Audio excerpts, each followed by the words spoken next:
So you get enough food? Not enough? Well, we don't eat meat and fish, so most of it's meat and fish. There's a lot, but we don't eat it all. So. Anyway. Yes, this is difficult to find.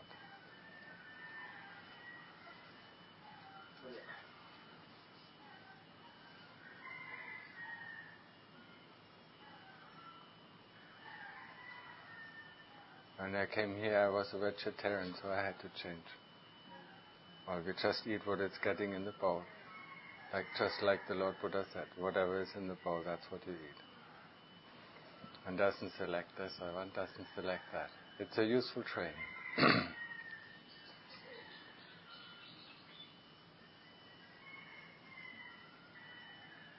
Pure vegetarian food is hard to find, so you just have to pick out them.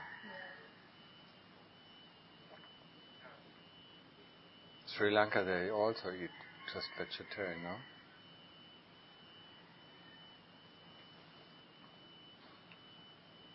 You know, Devadatta proposed, to be vegetarian.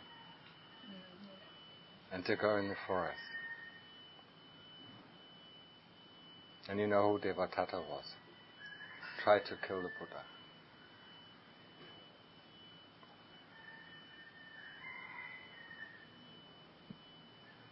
A lot of things are outside.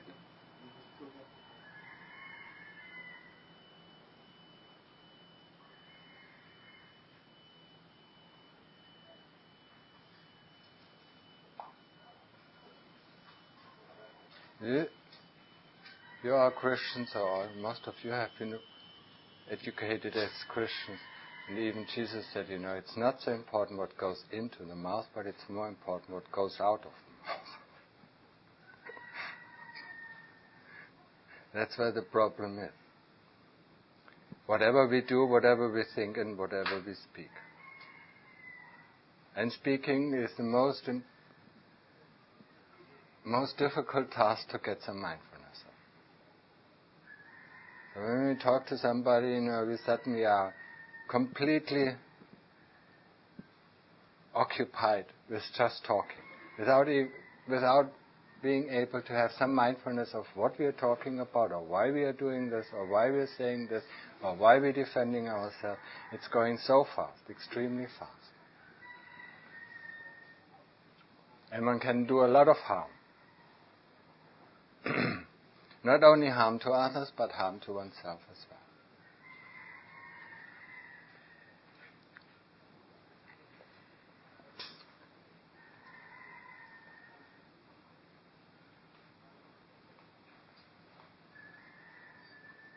And it's the same thing. It's not so important what we wear, but how we behave.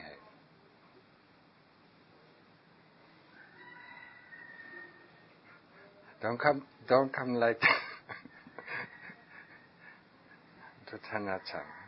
It still looks, as long as it's the colors of the monks, it's not appropriate. And you don't need to have that shoulder cloth. Or what is it? It's a Sankati, or please don't wear it when you go to the sala or when you come here.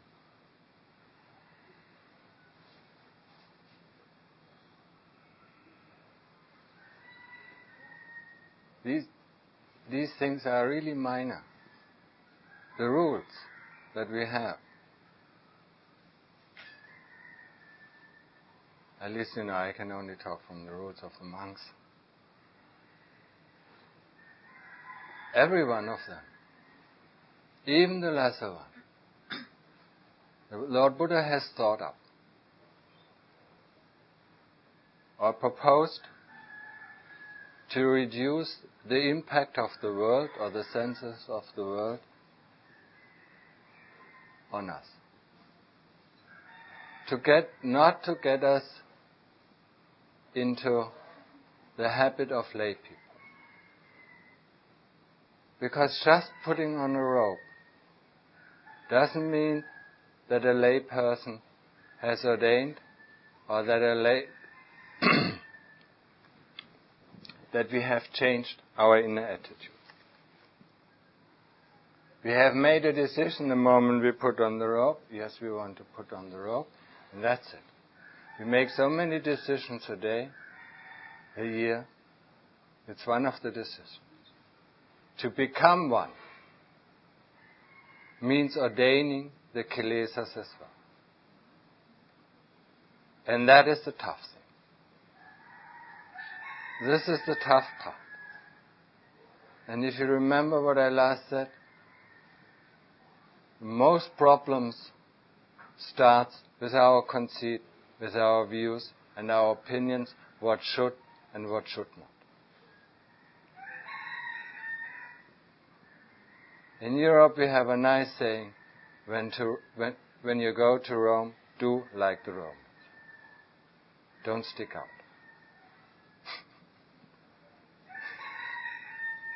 If you want to come here, you don't want to come here to show off.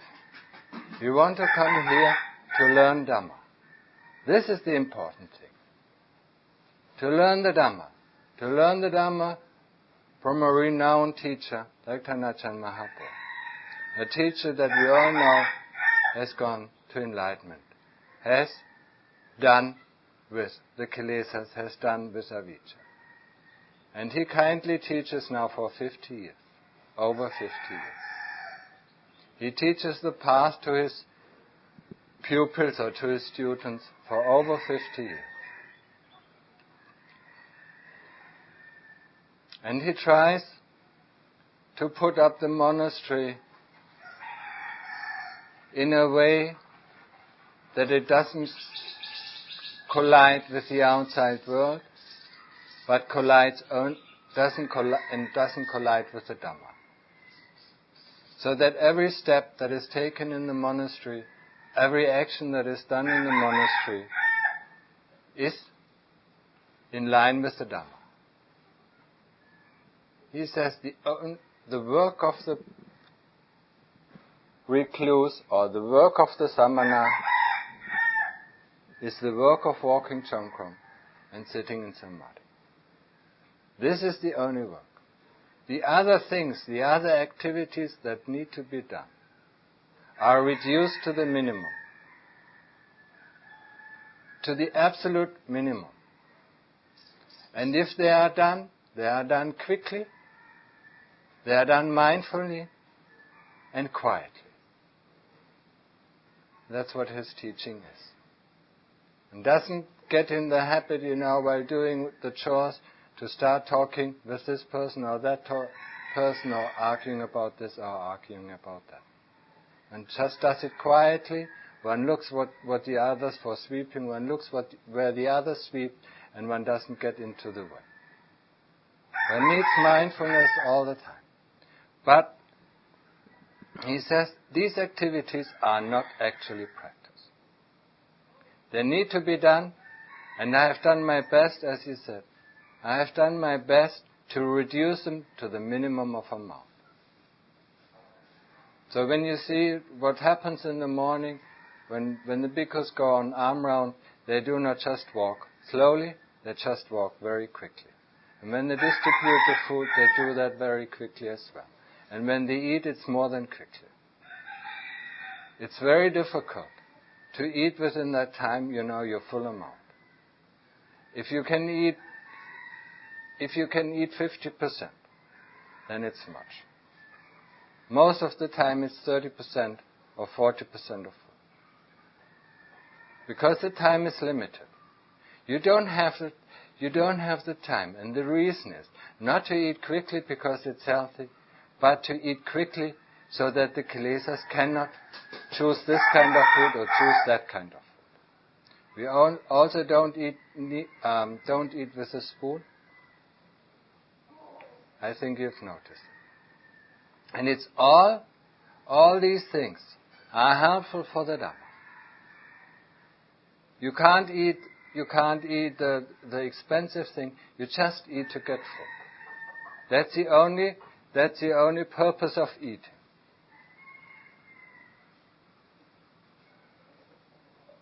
And eating is the only thing, and that's why he reduced it, where the bhikkhus still can delight in.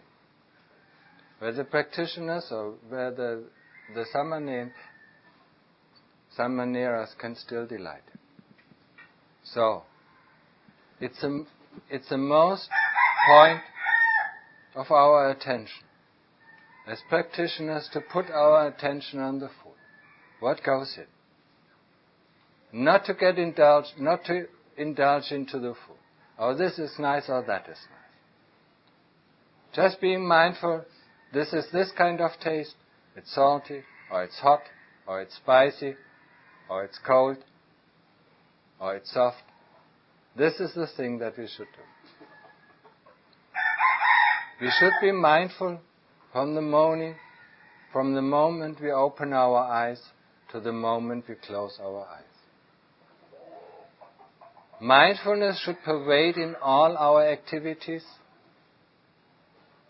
especially when we're doing our practice of sitting or walking, but also in the activities when we wash ourselves, or when we eat, or when we walk from here to there, and especially when we talk.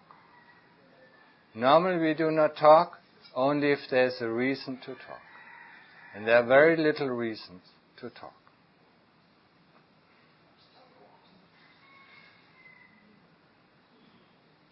Mindfulness is the key to the practice. Mindfulness is the basis of practice. But it must be the right kind of mindfulness. Samma samadhi, right kind of mindfulness. Not the mindfulness a thief needs to rob a bank. This is wrong kind of mindfulness. So the mindfulness of our daily activity includes, is it necessary, or includes what kind of effect does it have on the body or on the chitta. This is the mindfulness that we need. We need every thought, we need to investigate. Every thought we need to be mindful of, not only being mindful that we have a thought, but also being mindful or being aware, it's probably the better word, being aware of the effect of each kind of thought or each kind of word that drops in our ears or each kind of word that leaves our lips. This is the mindfulness that is necessary to gain enlightenment. This is the mindfulness that is necessary to walk along the path. If we have this kind of mindfulness, we are mindful of whatever we are doing, we are mindful of whatever we are thinking, and we are mindful of why we are thinking this, and we are mindful of why we are acting like this. Then we can find the solution to the problem. But only then. If we are mindful of the things arising and ceasing, without being mindful of the effect it has on us, there will be no cure. There will be just mindfulness, and this is not the right kind of mindfulness. If we are mindful of a feeling arising, and then stay with the mindfulness on this feeling, and see it ceasing away, and see this is the law of anicca, then this is also mindfulness. Mindfulness of the three characteristics that pervade all this universe. The mindfulness of anicca, anatta, dukkha. Anicca being impermanent, everything arises and ceases. And every thought arises and must cease. If you're not putting it up again, then it ceases. Ceases and will vanish in the vast sea of thoughts. A memory comes up, arises, stays on, changes, and ceases. And it will vanish again in the vast sea of memories. That's all what is happening. We have to get clear of that. This is the law of anicca. Our body was born and our body will die. And our body changes during our lifetime. First we have to train it for 20 years. We have to train it to walk. That takes us 2 years and a lot of pain and a lot of suffering. Then we have to train it to speak. That's another period of suffering. People don't understand us because we just say blah, blah, blah. And we want to be understood because we want this or we want that. And when people don't understand us, they give us the wrong thing or we get the wrong thing, and then we have enough dukkha. So how long did it take us to train how to speak? A year, 2 years, or 3 years. And then another period is to train our mind. That takes a long time. To train our mind, and until we can use this body fully, we are already grown-ups like 15 or 16 years. And then we have a little time, maybe 10 to 20 years, where we can use this body to the utmost. Just for our pleasure, just for fun riding. And then it starts to crack up. Then it starts to break away. Then some of the parts of the body don't work anymore, or we get sick.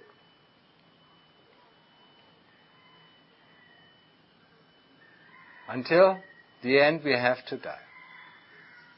And then, in the moment we die, we think about our youth and want a new body. And then we get this new body, and we train it again. We train how to walk, and it doesn't get easier.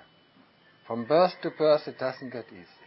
We train how to speak, we train how to think, and we train how to act.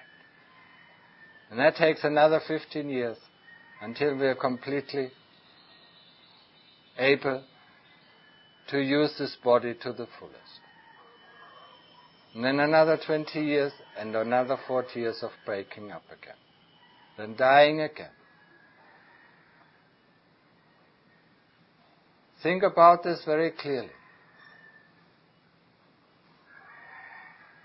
Put it into your heart.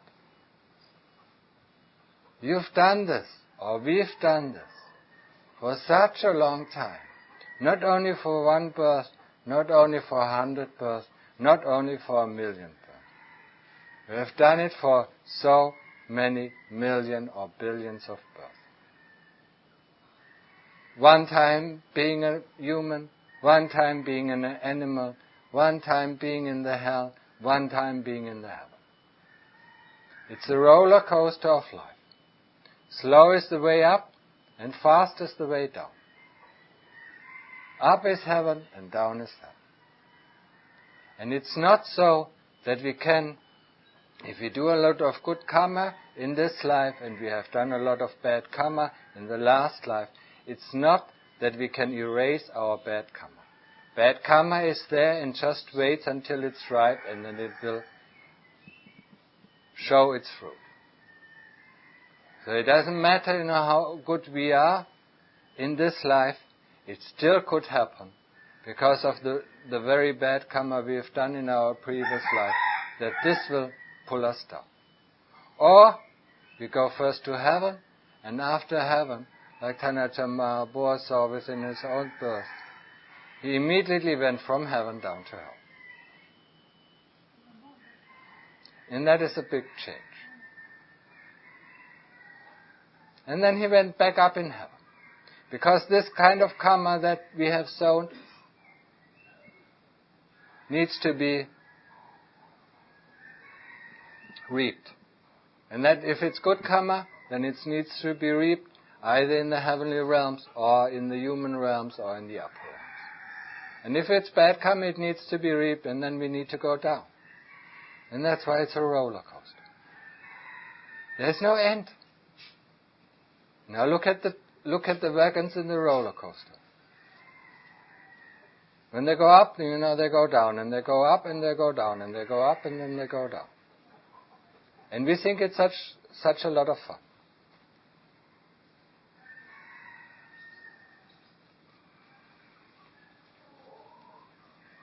Don't we? Now we are still young, or most of you are still young. Now you still think it's a lot of fun. When you become 45, suddenly this thing is happening to your body. Then the body doesn't walk anymore. Or the body, when you get up, this is hurting or that is hurting. you cannot do it as you used to do. You walk down the steps and suddenly your knee fails, and you, instead of walking down the steps, you roll down the steps. Not because you were unmindful, just because the knee fails to work. Or this fails to work, or the arm fails to work, or the leg fails to work, or this fails to work, and that. And then it starts going down. This is going down, the teeth are going down, and. But when we are young, of course I remember, we don't think about these things. We think only, how foolish they are, these old people.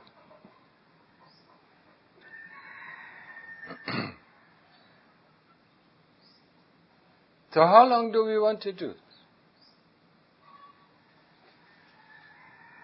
What is there still that we want to do? What is there still that we want to accomplish? When we think about this life, okay, yes, I haven't been a doctor, I want to become a doctor. Or the doctor thinks I want to become an engineer or a musician. Or a dancer or whatever. Or a football star or what I don't know. We haven't been that, so we want it, in the next life we train ourselves, to be that. And it's the same thing. Think about it, the ingredients are the same. There's a body, be it male or female. There are feelings, neutral, pleasant or unpleasant, in every kind of life. There are memories, good memories and bad memories. There are thoughts, good thoughts and bad thoughts. Or wholesome, it's better to call it wholesome thoughts and unwholesome thoughts. And there is consciousness. So, in this life, these things exist, and in the next life, the same things exist. Feeling triggers a thought or triggers a memory that increases this feeling. This triggers another thought or another memory, and this increases the feeling. And before we open our eyes, we have a built-in emotion.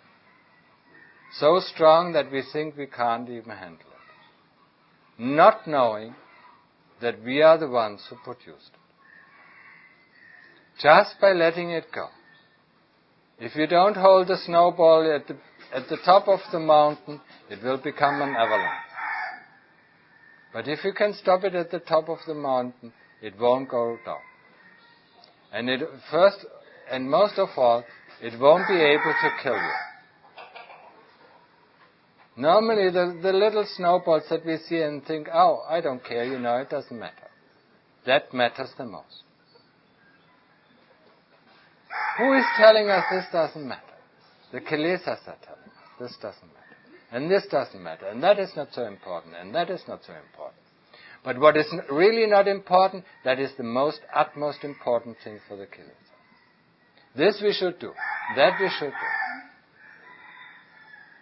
So we should look very carefully about our mind. We should very carefully look about the citta, what it tells us. Why do you tell us? Investigating, why does it tell us? Why tell us to be like this or to be like that?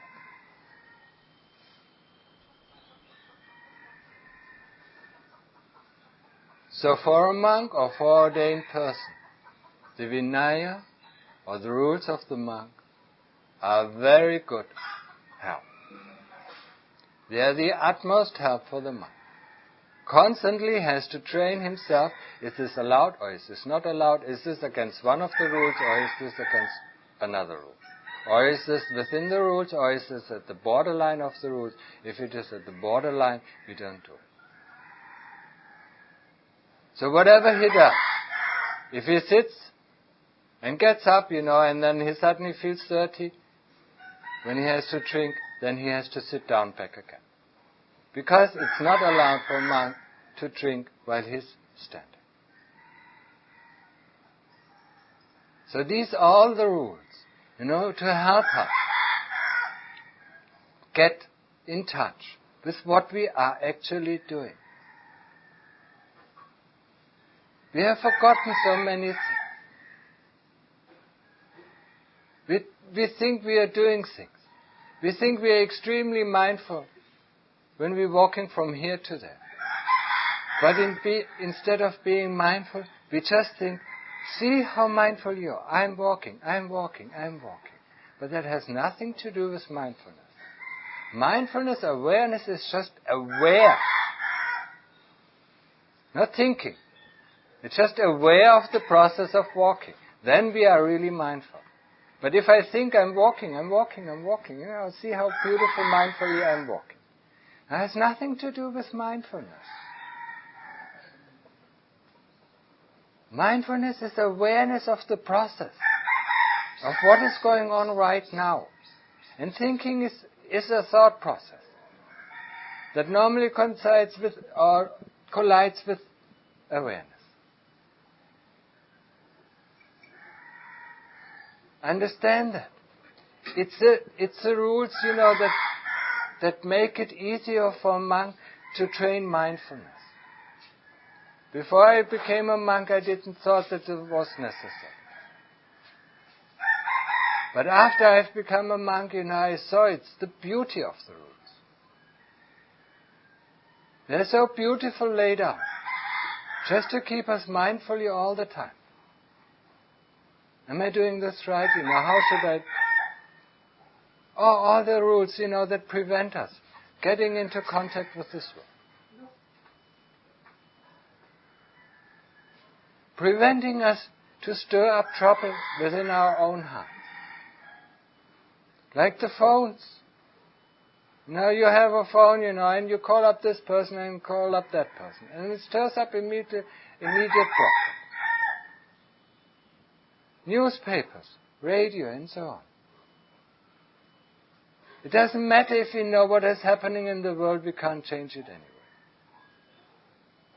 If it happens around us, we are aware of it.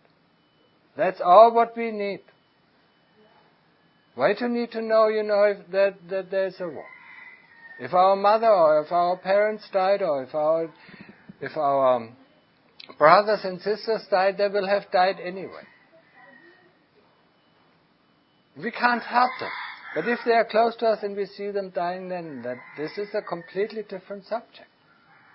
Why to know all about these things? So I think I told you, when monks ask, that they want to go and bury their parents or cremate their parents, then I told them, yes, you're sure you can go, but you don't need to come back. It reminded me so much of this saying of Jesus, when some of the disciples of Jesus asked him, I want to burn my parents. And he said, let the dead bury the dead. Let the dead people. The people, who seem to be alive, but within their chitta, they are dead. Let them bury the dead. Why us, And it just fits in. It just beautiful fits in. The world is going its way. If we want it or not, we cannot change, or nobody, not even people, not even a lot of people, couldn't change the Second World War. Even in Germany they tried, they got killed for that. So it wasn't possible. It's not possible to change the history. And it's not possible to change the future. It's only possible to change ourselves. And that we can do right now. We don't have to wait for tomorrow.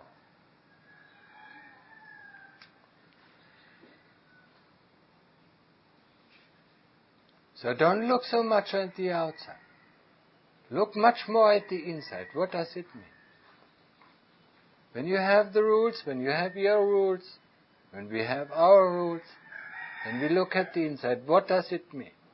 Just don't follow blindly the rules, because then they don't have any effect. What does it mean? Yeah? And is it necessary? Then we can make the right distinction.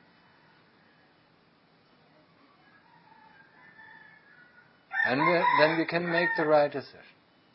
When we are samanas, or when we are monks, or when we are nuns, within our heart, The outside doesn't matter. The outside is just a look. For us as a recluse is to fit in. And when you look at the roots of the monk, is to fit in with the society, not to upset society. That was the purpose of most of the roots for the monks and for the nuns. Not to upset the society, but just to live very humble, in a very humble manner, in a very humble way. And in a very peaceful way.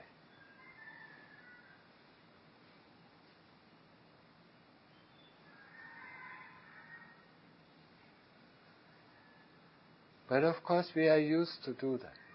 We see roots and then we try immediately the first thing, how can I find a loophole? I don't want to do this, how can I find a loophole? We are all little lawyers in order to try to find and squeeze out how we can still do what we want. That was my experience when I was in the monasteries in India. They all tried to squeeze out the roots. Here there is no question about the roots. You just hold them. And use your own wisdom to get to the knowledge. Why? And there's actually, if you live the life of a samani, if you just go on Pindapat, collect your food, eat your food, and then go in your kuti and practice, there's nothing that prevents you doing this. All the rules are therefore preventing you to get into contact with other people or getting to do this or getting to do that. So for the real thing, for the real purpose of our ordaining, the rules do not hinder us in practicing. But they only hinder us in getting entangled in the world, in getting our heart upset, or pulling out the fires of the world to burn our heart, or pulling in the fires of the world to burn our heart. So it's not something, it's not a prison that a monk or a nun lives in, but it's actually prevention of bad things happening to us. So if you see it this way, or if we would see it this way, and if the lay people would see it, that it's a prevention of not going to the bad side, the 5 precepts, just the 5 precepts, and keep them, just for their own sake, then they wouldn't find it's a prison. They would rejoice within that freedom. Of course, the freedom of a lay person is much higher than the freedom of a monk or of a nun who has a lot of rules. But the inner freedom becomes, the more rules we have, the inner freedom becomes higher and higher and higher. And disturbance becomes lesser and lesser and lesser. And that's the purpose of the rules. So if you have rules and follow them, just keep this in mind. Otherwise you're in trouble, and otherwise you sooner or later will give up the road. Because you're fighting with something that is actually giving you inner freedom. It was designed for us to become undisturbed of the world and undisturbed of the sensations of the world. That's what it was designed for us. It wasn't designed for us to gangle us. Is it an English word? Gangle? What's it? Empower us. Huh? Give us power. Yeah, no, not empower us. No, not to punish us or to Oppress. huh? Oppress us, yes. I don't know where this word is coming from. Anyway, so they are not there to oppress us. They are there to give us freedom. And when I came here, I remember the only thing I wanted to do, and I wasn't able to do in Europe, was just to practice. practice for 24 hours a day, as much as I could. And here was the only place where I could do it. In all the other monasteries, you have to work your butt off. You have to do this, you have to do that, or even after 1 year, you have to go out teaching. Nothing here. If Tanacha Mahaboa caught me in the beginning time, caught me talking to a lay person, a Farang, a Westerner who came there, I just talked for 5 minutes. And then he came out of his kuti directly towards me. And I better took my leave very quickly and run back to my kuti. I just knew from the expression of his face, that was something he wouldn't try. He wouldn't tolerate. And he did that every time. Whenever I did something wrong, you just needed, you always had to be very mindful. When he was still young, now he just doesn't have the power. When he was still young, he was there all the day. He hardly went out of the monastery. So wherever you went, wherever you were, you had to be mindful. If he is not behind your back. And it happened. I think 1 time or 2 times it happened that he was behind my back. Normally I saw him coming from the distance. So I could still hurry up and go back.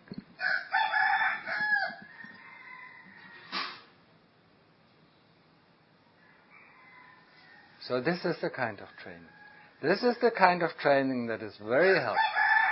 That is very helpful for mindfulness. If monks have been here for a long time and undergone this training, they have a basic set of mindfulness. But of course, today, when the new monks are coming in, it's not the same.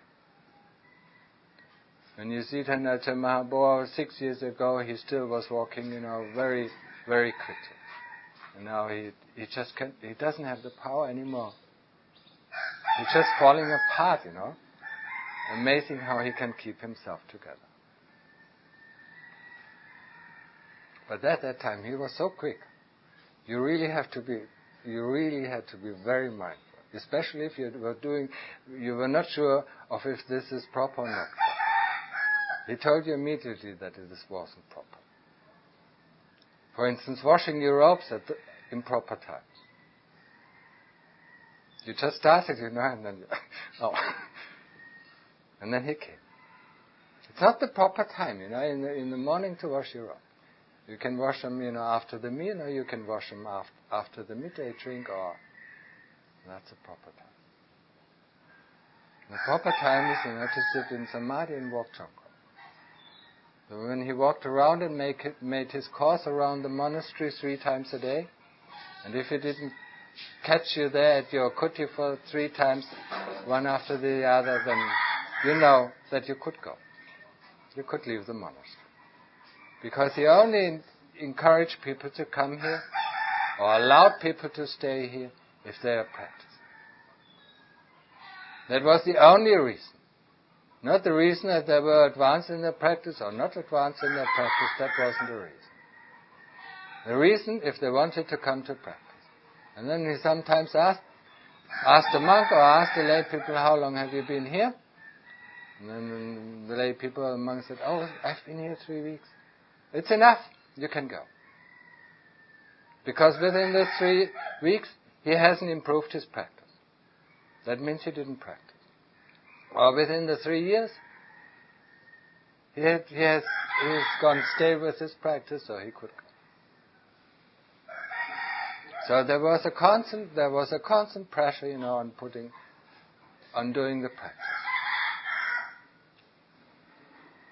And that helps, of course. If you know there's something behind you, or if you know that there's a tiger behind you, the moment you get up, it crawls. And you go and sit. You don't dare to get up. Or if you have a snake or cobra in a position, you better sit through your pain. you don't get up.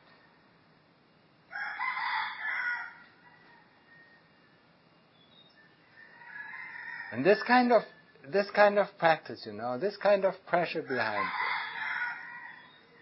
it, this kind of enforcing, is of course a very big help if you really want to get the way out of dukkha. If you really want to reach the stream, enter the stream, or get a Sakadagami, once returner or non-returner, or even Arahant. It's not easy. And if there's nothing behind you, and if you don't have enough power, to find the tiger within yourself, or the snake within yourself, that makes you constantly scary that you're not doing your practice. You have to find that. If you don't have a master, or if you don't have a teacher that constantly, looks at you,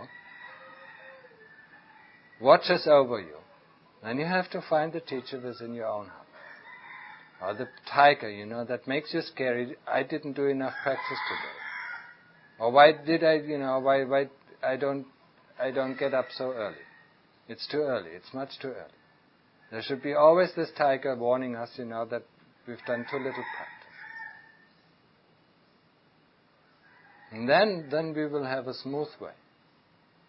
A way, that slowly goes up the mountain. Slowly improving. And with slowly improving, our peacefulness and our happiness also improves. And that's why we want to do the practice in the first place anyway.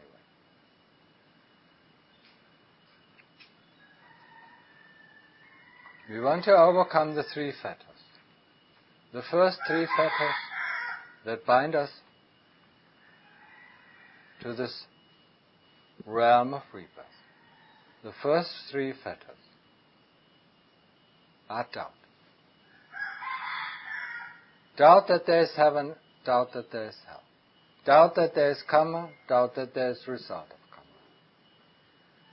Doubt that there is nibbana, that is one of the first fetters.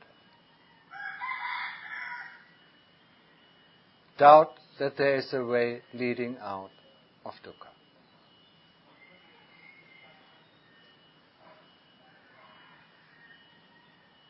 When we give up our practice, we give it up because of our doubt. Doubt that this way that was taught will lead to any effect.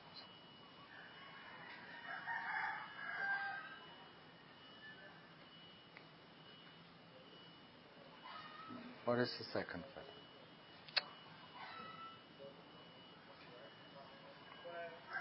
What is it? Silapata Paramasa. Oh yeah.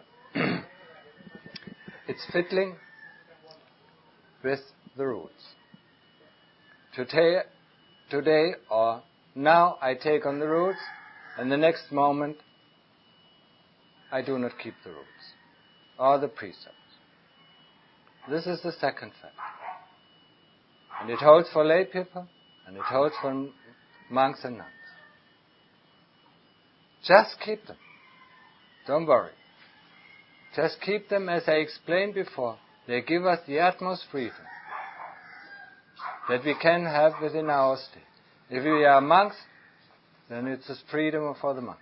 If we are nuns, then it's freedom for the nuns.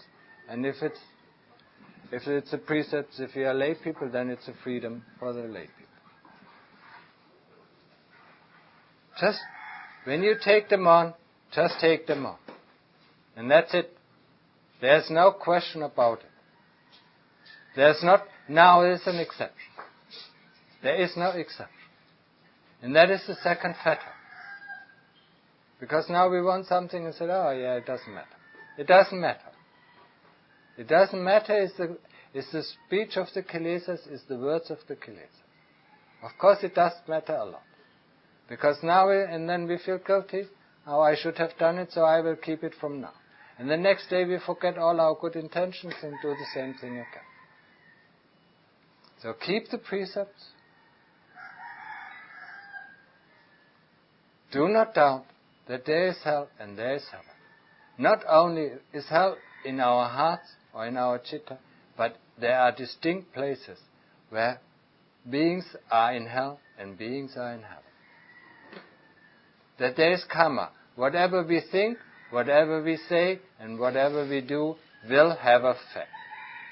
Will have either a positive effect or a negative effect. Everything. And how many things are we doing in one moment? We're not even aware of it. So this will all have effect on the future. And whatever happens right now is all the effect from the past. So think about very carefully. If you just do your practice, then you don't have to worry. If you keep within the rules, you don't have to worry. You don't really have to worry, because they are all laid out. And if you're a monastery like this, where a teacher like Kanachara Mahaboa looked after everything, every activity in the Wat, to make it utterly perfect for increasing Dhamma, then we don't even have to worry about how it is done. It is. If it's done here like this, then just do it. Don't even worry. It was laid out by a person who sees farther than we, who has a far sight, or who is far-sighted. He is extremely far-sighted. We cannot even see enough. We are all blind. We are all blinded by avijja, we cannot see. But a person who has got rid of avijja, he can see. He can see wherever he wants to see. He can see in the future, he can see in the past. So this is the second fetter, not fiddling with the rules. The third fetter is more difficult. It's attachment to the body. It's the thought that I and the body are one and the same thing. That the chitta and the body are one and the same thing. When you see a car and a driver in the car, you know there are two distinct things. And so is it with this body and the chitta. The chitta is the chitta and the body is the body. But the chitta is the driver of the body. Get this clear. Get this understanding very clear. That the body has nothing to do with the driver, nothing to do with the chitta. Get it. So you have to see, you actually have to get out of the car. To see that the car and the driver are two different things. If the driver gets in the car and doesn't put the key into the ignition, nothing will happen. If he puts it in the ignition, turns the key, the engine will start. And so will it be with the chitta and the body. If the chitta goes out, the body doesn't do a thing. Except for breathing, and the blood flow. That's its normal, natural function. Every movement we do is ordered on by the chitta. Remember this well. The chitta is that moves the body. Like the driver is moving the car. He puts the steering wheel left, and then the car will turn left and not right. He puts on the accelerator, and the car will accelerate. He puts on the brakes, and the car will brake. The car cannot do it on its own. And that is the same thing with the chitta and the body. Get it clear. Understand. You need to understand that the chitta and the body are two different things. And this understanding will not take place in your brains. Got that clear? It will not take place in the brains. This understanding will not help. The understanding that we need, that the chitta and the body are two different things, has to take place within our heart. The chitta has to understand it before it can let go of it. If the brains can understand it, we would be all free by now. Nobody of us likes Buddha. Nobody of us likes dukkha. Nobody of us likes greed or hate. If we could let it go just by our understanding, we all be free by now. If we could go the path of enlightenment or the Eightfold Path just by reading books, by understanding the path, we all would be free by now, and there would be nobody. We wouldn't need to sit through pain and investigate this and investigate that. So, get that right. The understanding is not taking place in our brains. So we have to re-educate ourselves. In this time, we have to teach our heart. Or we have to teach a chitta. See, do you understand now? No, I don't understand. So do it again, until you understand. And don't get fooled by the understanding that takes place up in the brains. This is not right understanding. And you can test it. You can doubt. The moment you can doubt your understanding, it's wrong understanding. It's only understanding of our brains. You understand that, right? The understanding takes place in our heart. You can call it insight or you can call it inner seeing. Maybe it's a better word, because understanding we usually associate with the brain. It's an inner seeing that the chitta and the body are two different things. And in combination with the other two fetters, Silabbata Paramasa, the fiddling with the roots, or the doubt that there is heaven or hell. If you undermine all of these three fetters, then you have a very good chance, just in a very quiet moment, to enter the stream. And the stream is the first point. It's the first point of entry on our way out.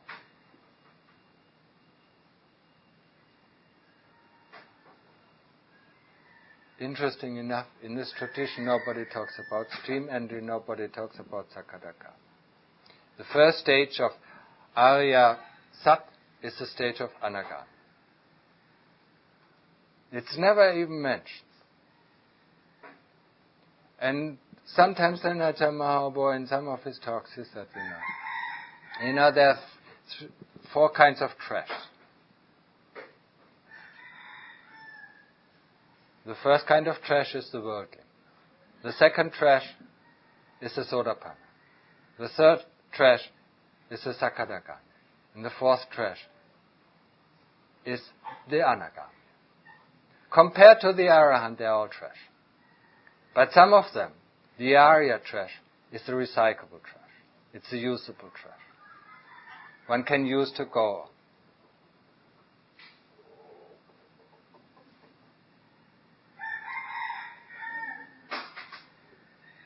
But anyway, it's never mentioned. It's never mentioned in any books. When Tanachaman reached Sodapanna, it's only mentioned when they reach Anagami. And why is it? Because it's the only stage where you clearly see. Where you clearly see this is helpful on the path and this is not helpful on the path. As a Sodapanna, you saw Nibbana and it's a very deep experience, but actually, you're still so extremely foolish. You still don't know. You still don't know a thing.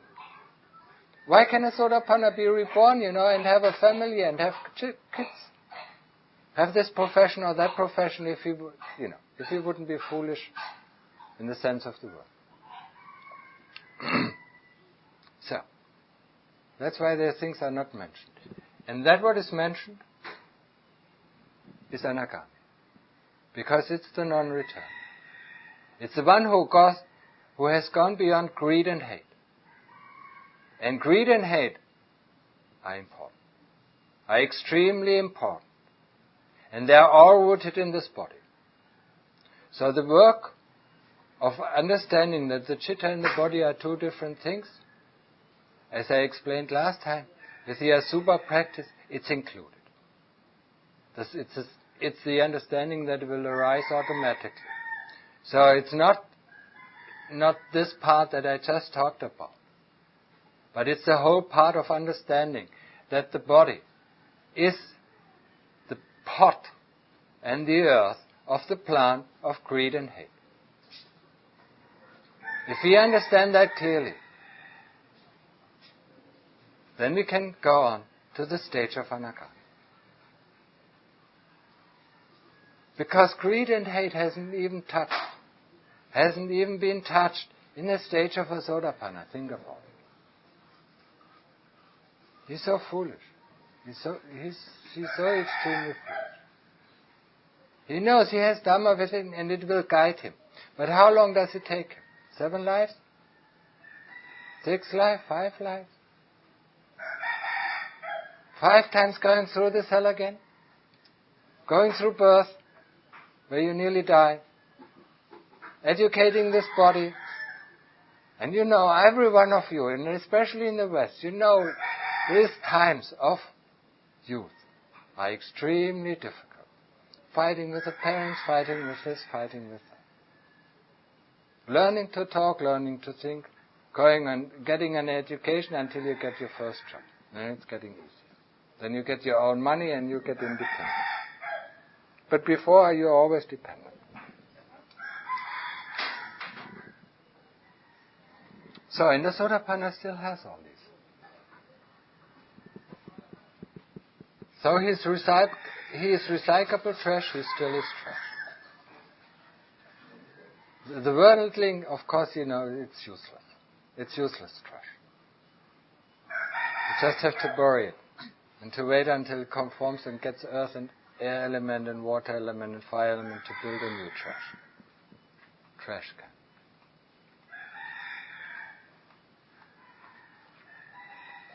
At that time when he was talking about it, I didn't understand. I didn't understand. How can he call these Arya people, you know, trash? Oh.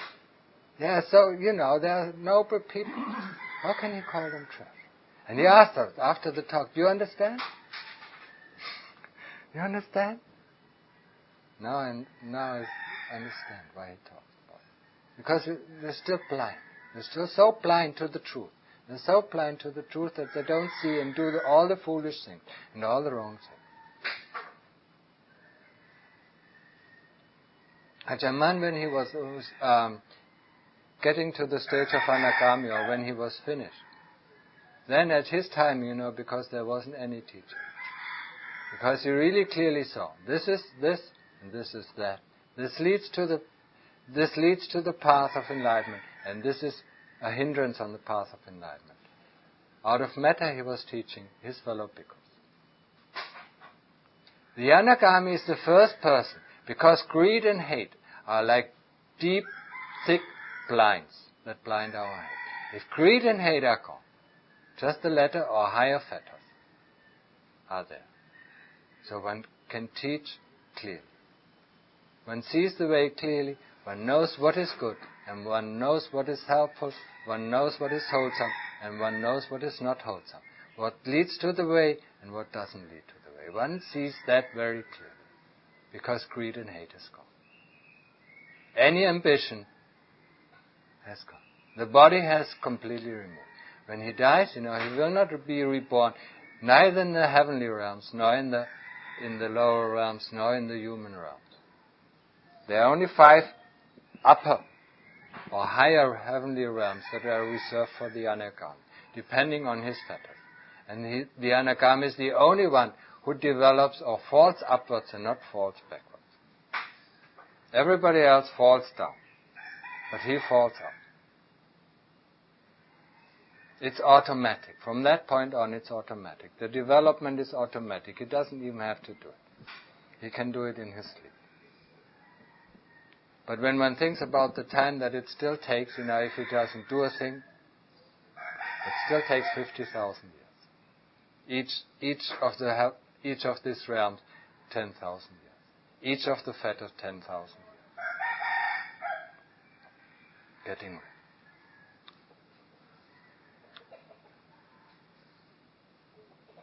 So think about what you do very clearly. Understand the importance of mindfulness. And when I say mindfulness, I much mean more. Awareness. To be aware.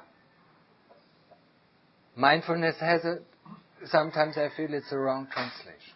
It doesn't have that impact of awareness of what is going on. When we walk and think we walk, we think we still are mindful. That is not mindful. It's awareness of our process, of all the processes at the same time that are going on.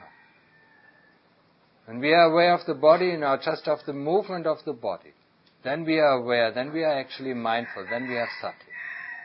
And this kind of sati, that will bring us along the path. That will bring us to understanding that takes place in our heart. Now understand that the understanding that we need to go to the deliverance of dukkha is not taking place in our brains.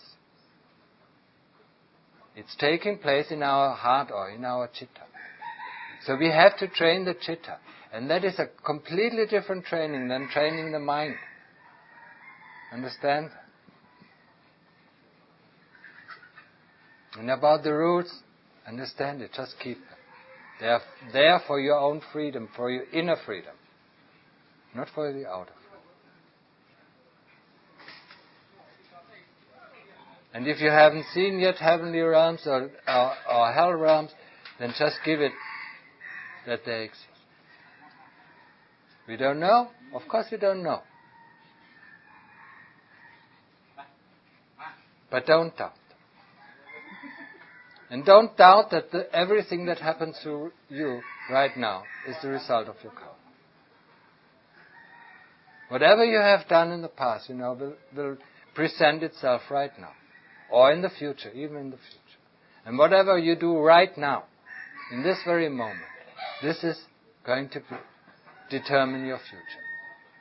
Understand this clearly. So, and with this I end my talk. Today was